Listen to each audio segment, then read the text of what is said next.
평균적으로 내가 드리는 노동력이 뭐 하루 10분, 20분 아니면 뭐 알바를 쓰든 이렇게 해서 운영 관리가 다 되는 구조긴 합니다. 요즘에 뭐 알바를 어떻게 관리하나 했는데 돈 되면 이제 당근 알바 있거든요. 당근 마켓으로 이제 알바를 구해서 하루 1시간씩 이렇게 일을 하는 그런 방법들도 있고 그래서 하루 한 10분, 20분 정도 일해서 아이스크림만 팔아도 하루에 100만 원 파는 데들이 있습니다. 그 아이스크림이 마진율이 한 30% 정도 되는데 뭐 그만큼 처음에 생긴 데들이나 입지 좋은 데들은 돈이 돼요. 아이스크림 하나만 해도. 그리고 예를 들어서 뭐 세탁도 잘 되는 데들은 한 달에 1,000만 원씩 버는 데들도 있어요. 왜냐하면 세탁은 마진율이 80% 이상이거든요. 왜냐면 물이랑 세제랑 뭐 전기 비용밖에 들어가는 게 없잖아요, 봐도. 그렇기 때문에 마진율이 높은 사업부터 그리고 옷도 마진이 되게 높습니다. 의류도 뭐 예를 들어 뭐 브랜드 옷을 하는 경우들도 있고 내가 옷을 얼마나 어떻게 잡느냐에 따라 틀리기 때문에 그쪽도 마진율이 엄청 높습니다. 이것도 무인 의류나 이런 게 다 가능한 종목이시죠. 커피도 마진율이 한 70% 이상입니다. 그러니까 마진율이 높은 사업을 해야 돈이 되는 거는 맞는 거고요. 그리고 한 사람이 이게 돈이 되니까 세탁 같은 경우 3개, 4개 이렇게 해서 한 달에 뭐 1,000만 원 이상씩 버시는 분들도 있고 잘 되시는 분들은 2개, 3개 이렇게 뭐 5개까지 이렇게 돌려서 하시는 분들이 있습니다. 내가 여러 개를 차릴 수 있다. 그리고 24시간 나 대신 일을 해주는 그런 느낌이어가지고 이게 돈만 되면은 내가 무제한으로 확장을 해서 넓힐 수가 있다는 장점이 있습니다. 건너 아시는 분은 10개까지 하시는 분들도 봤어요.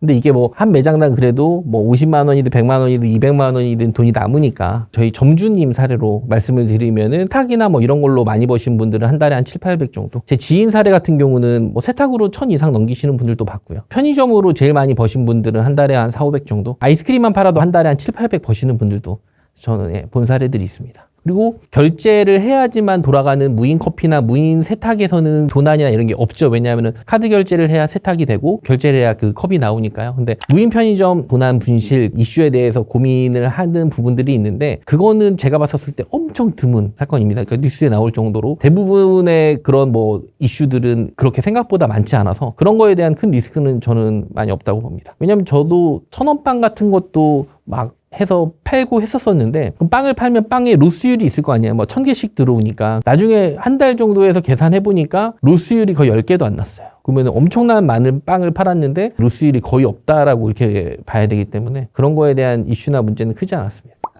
우선은 제일 편한 건 사실 아이스크림 무인 매장이 편하죠. 왜냐하면 빈 공간이 있으면 아이스크림 매대는 무료로 지원이 되고 그것만 넣고 키오스크 넣으면 끝나니까요. 그리고 아이스크림도 업체에서 와서 다 깔아주거든요. 그러니까 내가 노동력이 거의 안 들어가긴 해요. 근데 가장 중요한 거는 마진율이 높아야 되거든요. 그러다 보면은 좀 편한 일은 마진율이 좀 작다. 그 대신 입지가 좋은데 옛날에 처음에 초창기에 생겼었던 아이스크림들 이런 데들은 지금도 저희 매장이든 뭐든 하루에 100만 원 아이스크림 팔아서 그러면은 순이익이 하루에 30만 원이면 한 달이면 900이거든요. 그런 매장들이 현재도 있어요. 안 믿기시겠지만 저도 안 믿겼는데 실제로 매출이 잠실 쪽이나 이런 데 뭐 아파트 단지 좀 둘러싸여 있거나 이러면은 하루에 뭐 70, 80, 100만 원 나갑니다. 그리고 이게 뭐 아이스크림 안에서 문구, 안구, 애견 각각 종목에 맞게 매출들이 많이 나오는 매장들이 현재들도 많이 있고요. 그리고 평균적으로 무인 매장 하면은 뭐 하루에 한 번 꼭 가야 된다고 이렇게 알고 계시는데 이틀에 한 번, 3일에 한 번 그렇게 가서 뭐 하시는 그런 방법들도 있으시고 그리고 뭐 이렇게 생각하시는 분들이 있어요. 무인 하나 창업을 하는데 한 1,500에서 예를 들어 한 2,000 정도 들면 저라면 차라리 뭐 세탁 같은 걸 먼저 시작을 해서 중고로 해서 세팅해서 돈을 벌어가면서 늘리는 방식을 저는 좀 추천을 드려요. 왜냐하면 대부분 사람들이 무인 편의점을 했다가 세탁이나 뭐 이런 걸 하라고 해도 그거 했다가 장사가 잘 안 돼 버리면 그 다음에 재투자가 어렵거든요. 근데 처음에 뭐 세탁이든 뭐든 이런 걸로 해서 돈을 벌기 시작하면 그 다음에 넣는 거는 쉽거든요. 그렇기 때문에 그런 걸 좀 긍정적으로 검토를 해보시는 게 맞다. 저는 그렇게 생각을 하고 있습니다. 기본적으로 뭐 예를 들어 아이스크림만 전문으로 한다고 하면은 아이스크림 냉동고는 업체에서 깔아주고요.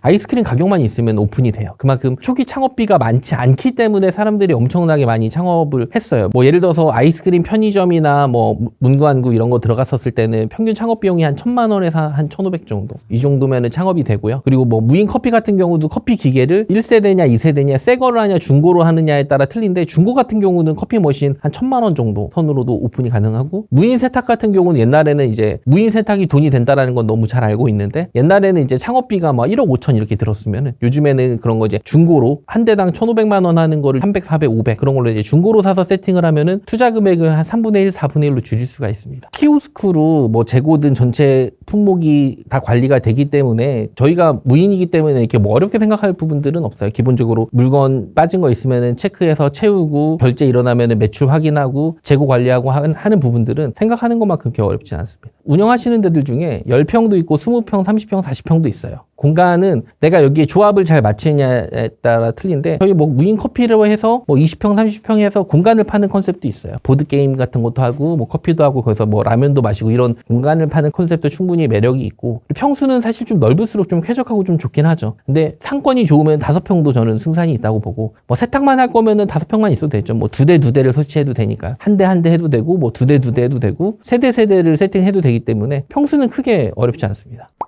뭐 기존에 있는 매장 인수해서 업그레이드하는 걸 저는 추천을 드려요. 그거는 쉬운 게 딱 가서 보면은 매출 내역을 알 수가 있잖아요. 뭐 최근 6개월치든 1년치든 매출 데이터를 보면은 여기도 부족한 게 뭐고 이렇게 하면은 좀 더 가능성이 있겠구나 해가지고 그 부분만 업데이트해서 들어가면은 매출이랑 순이익이 엄청 높습니다. 저희 매장들 중에 그렇게 성공한 사례들이 너무 많아요. 저는 그래서 일반적으로 신규로 돈을 벌기 위해서 무인 매장 창업을 한다라고 하면 저는 일단은 좀 반대를 해요. 그리고 이제 무조건 저는 신규 창업자분들한테는 기존의 매장 운영되고 있는 거를 인수해서 업그레이드 하라고는 얘기를 해요. 왜냐하면 저희 브랜드 매장에서도 인수해서 업그레이드 했던 매장들은 다 성공했어요. 근데 신규로 했었을 때 거기 매출이 너무 많이 안 나와버리면 너무 어렵습니다. 저한테도 상담 전화들이 많이 오는데 제가 말리신 분들만 해도 한 100명, 200명 이상 될 정도로 많이 말리고 차라리 무인 세탁을 한다고 하면은 저는 좀 중고로 사서 하라 뭐 이렇게 얘기를 하고 무인 매장 한다고 하면은 기존 매장 인수해서 업그레이드 아니면 기존에 마트를 운영했는데 망한 데들 뭐 하거나 아니면 상권이 너무 좋아서 그리고 이런 경우도 있어요. 위치가 너무 좁은데 내가 주인인데 공실이 너무 길어져. 그러면 전 하라고 해요. 왜냐하면 이걸 돌려놓고 그러면 상가가 좀 활성화되면서 다른 업종으로 들어올 가능성들이 엄청 많더라고요. 그런 분들한테는 찬성인데 그냥 1, 2년, 2, 3년, 뭐 4, 5년 비어있는 공실에 뭐 1000에 100에 들어가서 매출 너무 안 나와버리면 그러면은 이게 상당히 쉽지는 않습니다. 그래서 무인을 창업하시려는 분들은 신규 창업은 하지 마시고 기존 매장 인수 업그레이드 그리고 망한 사례들이 너무 많기 때문에 근데 그 대신 재밌는 게 한번 자리 잡아서 살아남으면은 주변을 흡수할 수가 있습니다. 그래서 엄청나게 순이익이 저희가 생각하는 거 이상 뭐 200, 300, 500, 뭐 1000만 원까지 버는 경우들도 있고요.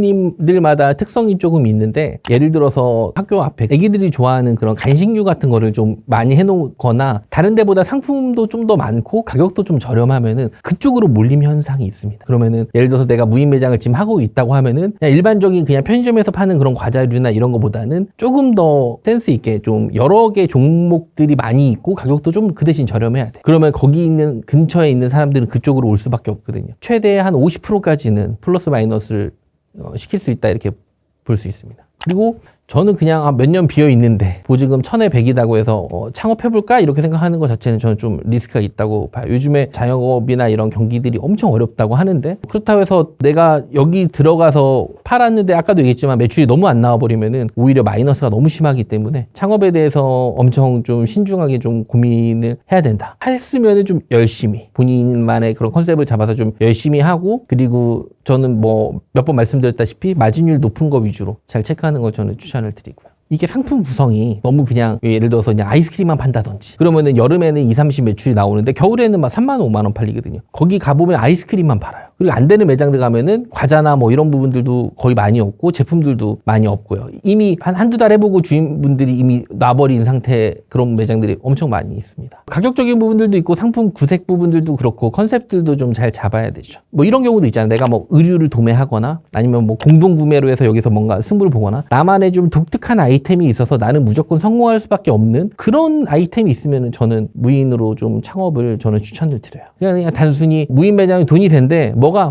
누가 아이스크림으로 뭐 하루에 100만 원 팔아서 한 달에 900 번대 그렇게 해서 단순히 여기서도 그렇게 될 거라고 아이스크림 차렸다가는 망할 가능성이 상당히 높습니다. 그러니까 왜냐하면 지금은 A급 입지는 다 끝났고요. 지금 남은 거는 뭐 C급, D급 입지인데 거기서 이제 상품이랑 경쟁력으로 업그레이드를 해야 되는 타이밍이라서 그래요. 그래서 항상 얘기하는 게 기존 매장 인수 업그레이드를 저는 계속 말씀을 드리고 꼭 해야 된다고 하면은 내가 건물주라면 해야죠. 왜냐면 상가가 비어있거나 그러면 한 번 공실이면 요즘에 6개월, 1년, 2년, 3년, 5년 공실이거든요. 주인이라면 무조건 해야 되는데 임차인 입장에서는 좀 최대한 보수적으로 해서 수익을 보시는 걸 저는 추천드립니다. 여러분들이 궁금해하시는 것 중에 이거 사업자 등록증을 아마 궁금해하실 거예요. 이거는 처음 등록하시는 분들 저는 무조건 간이과세를 추천합니다. 그러면은 세금 내는 부분들이 많이 줄 수가 있습니다. 간이과세로 하고 뭐 예를 들어서 뭐 아이스크림 소매업 뭐 잡화 이런 식으로 해가지고 할 수 있는 부분들이 많이 있기 때문에 아니면 내가 뭐 일반과세든 어떤 사업이든 하면은 단위과세로 해서 사업자를 묶을 수도 있어요. 그러니까 뭐 사업자 등록증이든 이런 거에 대한 그런 어려움은 없기 때문에 창업하는데 그런 뭐 불편하거나 어려운 일들은